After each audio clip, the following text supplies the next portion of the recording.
survive the comeback and win game one. Yes, the Nuggets won game one of the conference finals behind a 34-point, 21-rebound, 14-assist performance by the Joker. Think about that. You say a 30-point triple-double, and you got to go into the numbers to really explain how good it was. 20-plus boards. Only been four 30-point, 20-rebound, 10-assist playoff games in NBA postseason history. Jokic had his second game. What? Wilt had one. Kareem had one. Jokic already has two? As I was saying earlier in this very program, Kendrick Perkins, the way, look, you said why we can't keep anointing, he's the best, he's the best, he's the best. Because since LeBron came down to the pack, that title's been changing hands. Is it Steph? Is it Giannis? Is it KD? Right. Is it Joker, right? But I feel like, or is it still LeBron?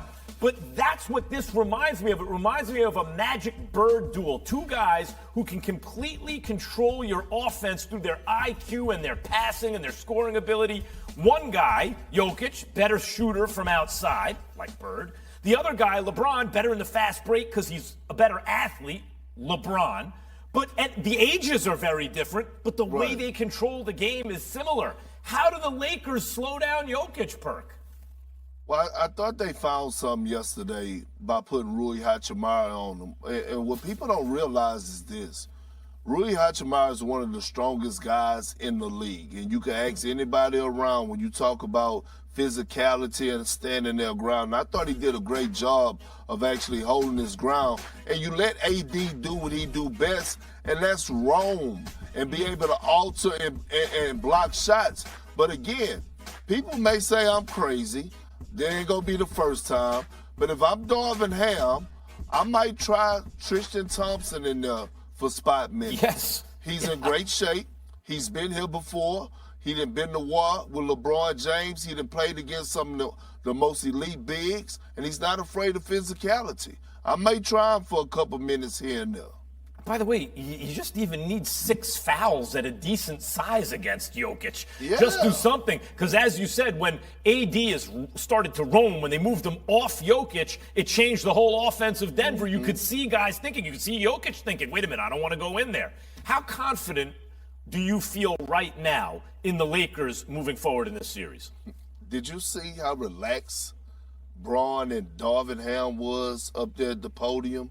Not that they're taking the Nuggets for granted or disrespecting them, but they're not fearing them. LeBron feels real comfortable, and he figured something out offensively in the second half, which he already knew, that he could get to the paint and get downhill whenever he wants to. And just like we're trying to figure out what is the answer for Jokic, they don't have an answer for AD. AD did drop 40 last night. And I don't think he's going to slow down anytime soon. So the same problems that the Lakers are trying to figure out, the Nuggets are trying to figure out the same ones on the other end as well. Yeah, if you keep getting Jamal Murray switched on to 6'8", 250-pound bully ball LeBron James, that works all night for the Lakers. I call it daddy ball. Daddy ball. Daddy ball. This just incident. The Warriors see. Why should Lakers fans feel good this morning? East Finals. Jimmy Butler versus Jason Tatum. We're going to give you the blueprint for the Heat stealing Game 1 in Boston. And don't miss my top 5 MJ playoff moments and why Kendrick Perkins, of course, has a problem with it. Let's go. Nikola Jokic continues his astounding play in these playoffs. He went for his 3rd straight triple-double. And you say 30-point triple-double, that's one thing. It was 34 points, 21 boards, 14 dimes, and 2 blocks. LeBron and AD. And the Lakers did show signs of life late. Nuggets held on for a 132-126 win. Here is LeBron on the loss. Took us a half to get into the game. And that was pretty much the ball game right there. We got to understand that we got to start from the tip off. And they punched us in the mouth postseason. It doesn't matter if you cut it to 1 or you're down 20. If you lose, you lose. They're 1-0, and we have to come back with desperation going into game 2. All right, so the Lakers come up short. And as I said, not all triple-doubles, even 30-point triple-doubles are made alike, right? Like, Jokic was incredible. But our friend Kendrick Perkins says, in spite of that, in spite of the loss, LA shouldn't have any worries. Here's his tweet. The Lakers should feel extremely confident going into Game 2 on Thursday. And here he is, the man himself, Kendrick Perkins. Perk, why are you feeling good about the Lakers in spite of the loss? Max, you saw the game last night. LeBron James and Anthony Davis got whatever they wanted, and the Denver Nuggets don't have an answer for that. I thought last night they got off to a slow start, and yes, Jokic was great, but is KCP going to continue to shoot the ball like that throughout the course of 7 games? I don't believe so. Is Jamal Murray going to continue to play the way that he's doing right now consistently?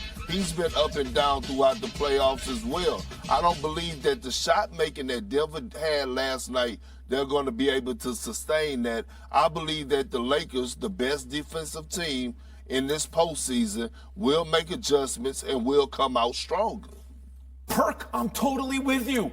If I told you before, think about halftime.